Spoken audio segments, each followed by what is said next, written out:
Saya ucapkan selamat siang dan Assalamualaikum warahmatullahi wabarakatuh. Oke, baik. Pada siang hari ini saya akan melanjutkan materi dari video yang lalu, yaitu masih di kelas 11 IPA mengenai materi laju reaksi. Gitu ya. Hari ini yang akan saya jelaskan adalah mengenai teori tumbukan pada laju reaksi serta faktor-faktor atau hal-hal yang mempengaruhi dari laju reaksi. Ya, baik. Seperti apa dua materi yang akan saya sampaikan? Ya, siswa-siswi sekalian bisa melihat video pembelajaran ini dengan baik. Oke.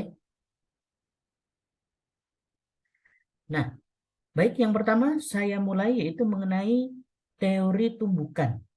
Oke, seperti apa teori tumbukan? Ya, mungkin kalau kalian sudah membaca bukunya, gitu ya, mungkin kalimatnya agak panjang, ya, atau beberapa mungkin malah masih kebingungan, ya, teori tumbukan itu yang seperti apa, gitu ya. Maka ini saya buatkan ringkasannya, ya, atau rangkumannya untuk mempermudah paham akan teori tumbukan pada laju reaksi.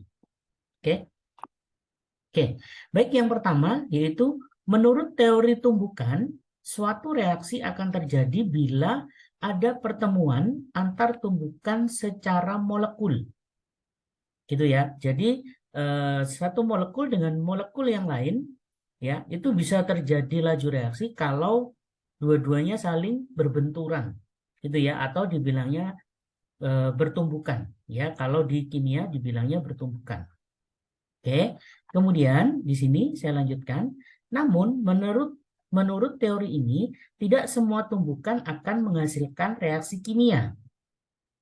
Oke, hal tersebut dikarenakan setiap molekul yang bergerak memiliki energi kinetik. Masih ingat ya bahwa di fisika bahwa setiap benda yang bergerak dia punya energi kinetik, ya. Begitu juga suatu molekul, ya, molekul yang bergerak dia memiliki energi kinetik, gitu ya. Nah, semakin cepat, ya, gerakan suatu molekul, maka semakin besar pula energi kinetiknya. Oke, jadi molekul yang bertabrakan tadi harus memiliki apa? Energi kinetik yang besar, gitu ya. Alias gerakannya dia harus cepat. Ya, kalau gerakannya dia lambat, maka otomatis energi kinetiknya juga akan kecil. Oke, jadi itu penyebab pertamanya dulu. Kemudian, kalau energi kinetiknya sudah besar, ya, maka apa yang terjadi? Nah, maka perhatikan di poin kedua, ya, jika di awal suatu molekul memiliki energi kinetik yang besar, maka molekul akan bertumbukan semakin kuat, gitu ya, sehingga akan memutuskan ikatan kimianya. Nah, tadi dikatakan bahwa kalau energi kinetiknya besar, ya, kemudian satu lawannya juga besar, ya, kemudian saling bertabrakan atau saling bertumbukan, maka otomatis ikatan kimianya akan putus, gitu ya. Nah, kemudian bisa diperhatikan pemutusan ikatan kimia ini merupakan langkah awal pembentukan produk, gitu ya. Jadi antara molekul yang satu dengan molekul yang lain, ya, masing-masing ikatannya akan terputus, kemudian akan saling merangkai satu dengan yang lain, gitu ya. Oke, kemudian saya lanjutkan. Nah, berikutnya yaitu jika suatu molekul memiliki energi yang kecil, maka gerakan molekul akan semakin lambat. Ya, seperti tadi yang saya katakan. Oke, kesimpulannya yaitu di sini maka akan sulit untuk mengadakan pemutusan ikatan dan pembentukan produk. Oke, jadi kalau ditanya kenapa butuh energi yang besar? Karena tadi, ya, bahwa molekul yang memiliki energi yang besar, ya, maka sanggup untuk memutuskan ikatan kimia pada molekul tersebut. Sedangkan kalau energinya kecil, maka pemutusannya tidak akan terjadi. Gitu ya. Kalau pemutusan ikatannya tidak terjadi, maka otomatis produk tidak akan bentuk sehingga laju reaksinya akan berlangsung lama. Gitu ya. Nah, maka di sini bisa diperhatikan sehingga dapat disimpulkan bahwa harus ada semacam energi tumbukan minimum yang harus dicapai agar reaksi terjadi. Gitu ya. Jadi dia nggak bisa terlalu kecil banget. Gitu ya. Nah, perhatikan jadi yang saya tandai biru gitu ya, maka energi kinetik yang kecil tadi sekali lagi ya, maka mau gerakan dari molekulnya akan lambat ya. Nah, kemudian energi yang dibutuhkan berapa? Ya, dia punya batas energi minimum yang harus dicapai agar reaksi terjadi. Nah, inilah yang sering disebut ya oleh guru kalian ya, oleh Bapak Ibu guru yang ada di sekolah dengan nama energi aktivasi. Ya, jadi dia punya batasan ya energi tertentu yang harus dimiliki. Ya, batasan nilai tertentu. Oke, nah di sini bisa diperhatikan energi aktivasi adalah jumlah minimum energi yang dibutuhkan untuk mengawali reaksi kimia. Oke, nah apabila energinya kecil, maka molekul akan tetap utuh. Nah, seperti tadi, dia nggak bisa memutus ikatan, gitu ya, melainkan ikatannya akan tetap utuh, gitu ya, dan tidak ada perubahan akibat tumbukan.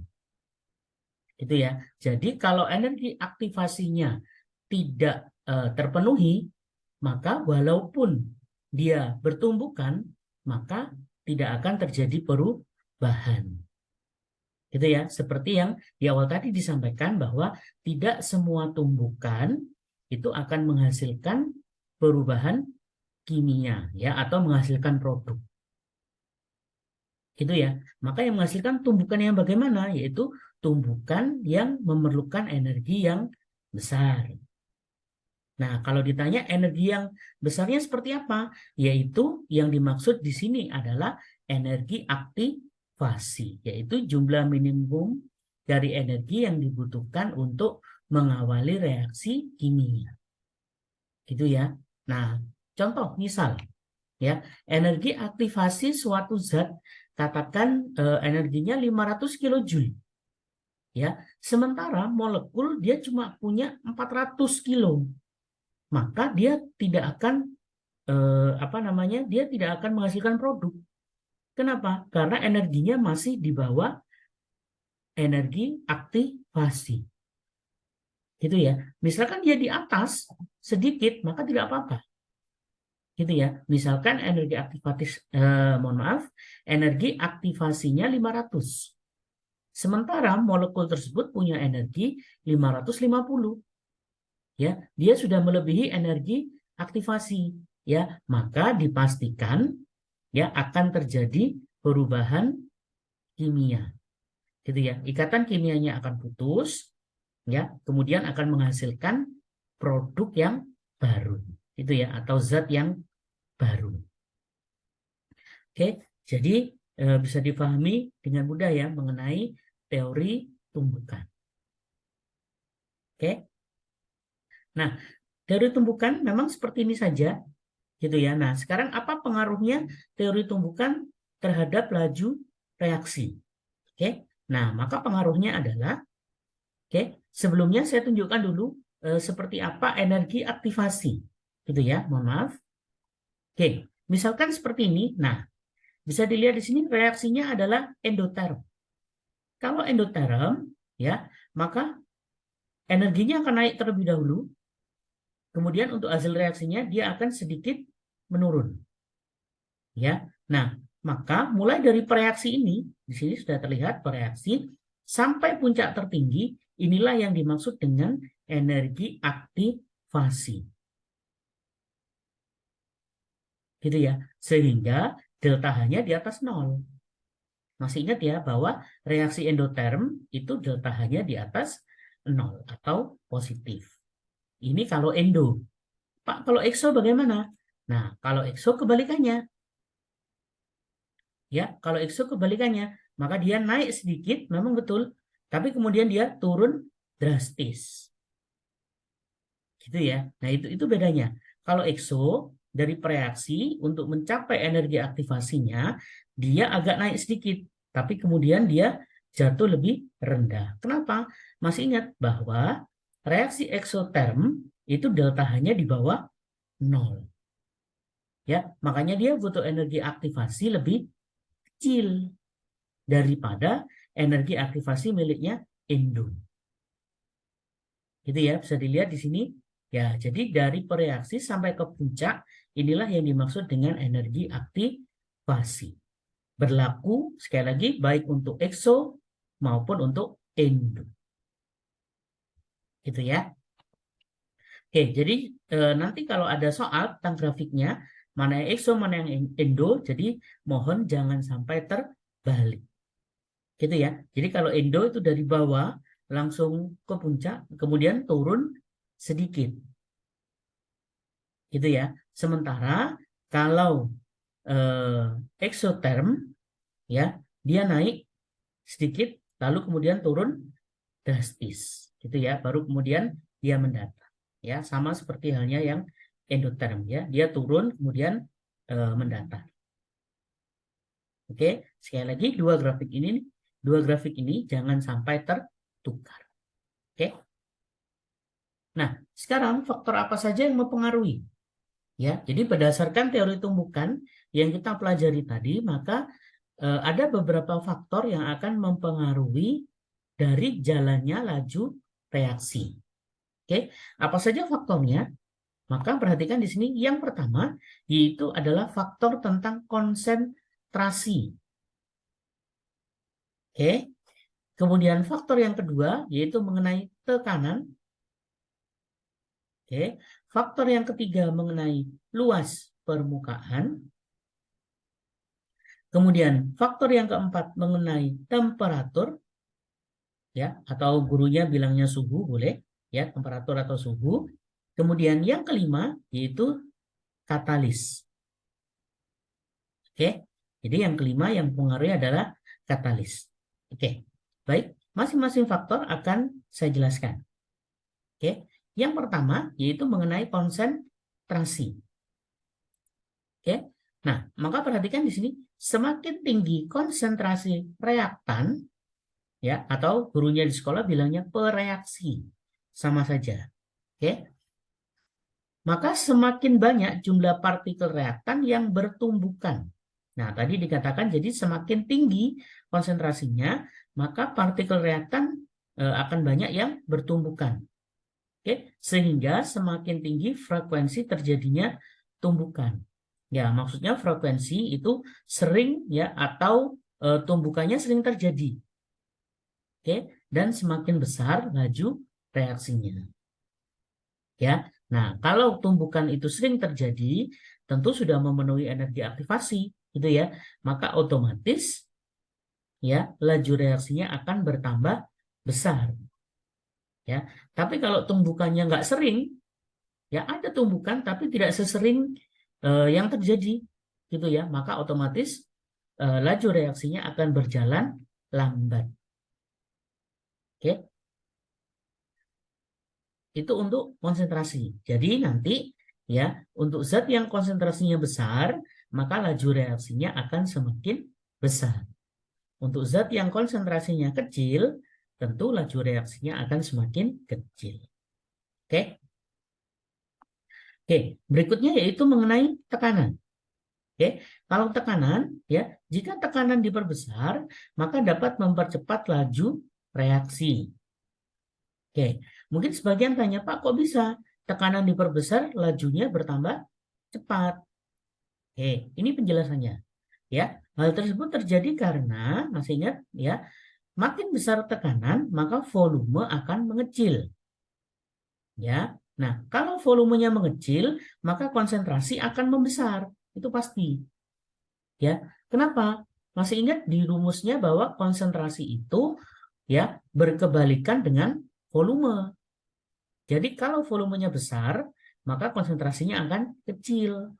Sebaliknya, kalau konsentrasinya kecil, maka volumenya akan besar, gitu ya. Atau sebaliknya, mohon maaf, kalau konsentrasinya besar, maka volumenya akan mengecil.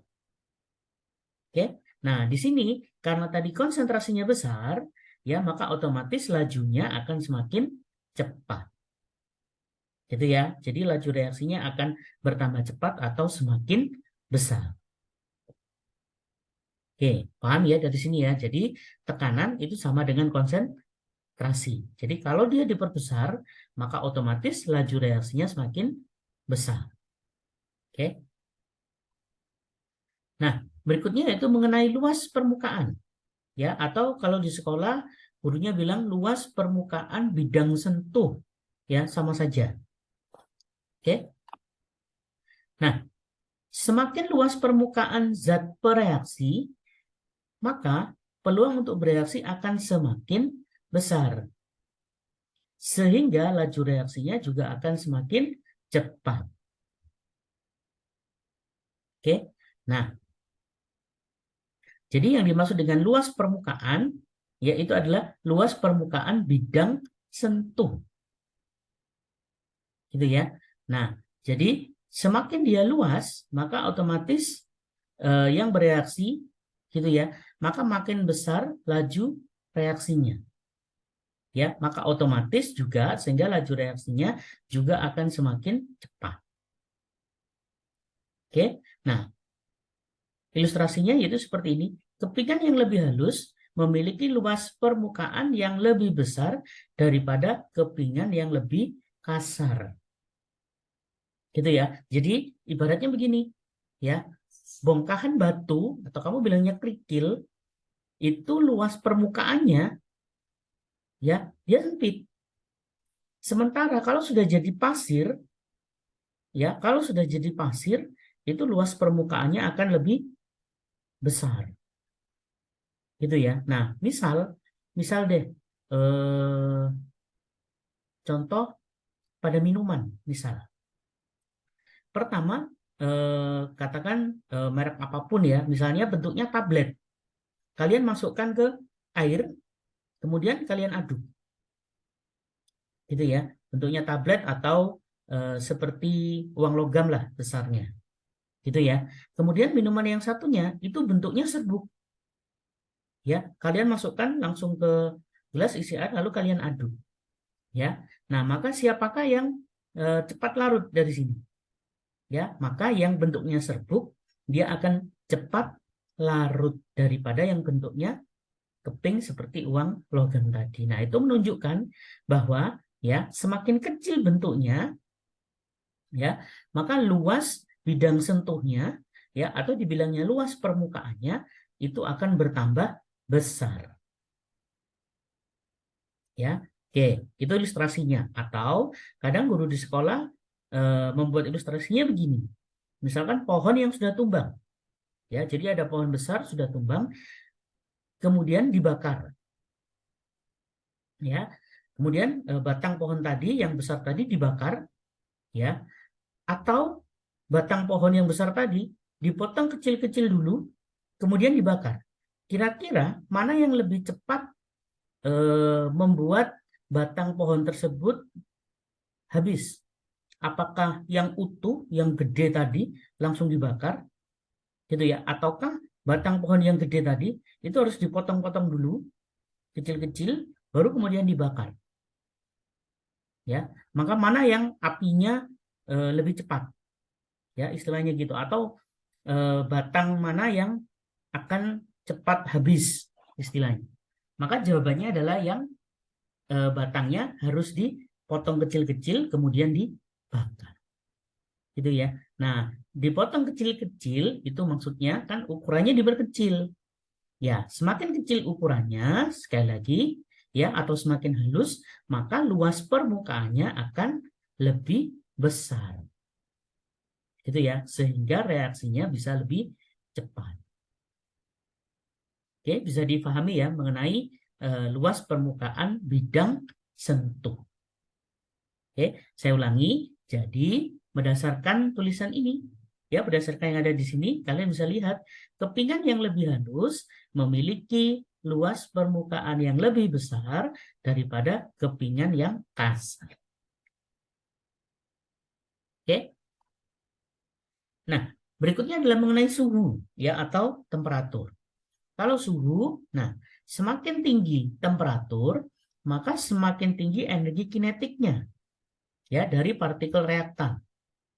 Ya, atau sekali lagi tadi di sekolah dibilangnya bereaksi. Sehingga frekuensi tumbukan dan energi tumbukan akan meningkat. Jadi kalau suhunya tinggi, maka otomatis energi kinetiknya juga tinggi, kemudian frekuensi tumbukannya tambah sering, dan energinya pasti meningkat. Ya, nah karena energinya meningkat, ya di sini ada keterangannya. Oleh karena itu, semakin tinggi temperatur, laju reaksinya juga semakin cepat. Oke, nah ibaratnya begini, ya. Misalkan kalian melarutkan gula dengan air, oke, kalian bisa coba yang pertama, yaitu gula dengan air saja, atau yang kedua, yaitu gula dengan air tapi air yang panas. Tentu dengan volume air yang sama dan dengan takaran gula yang sama. Lalu kalian aduk. Maka mana yang akan cepat laju reaksinya? Tentu yang air panas.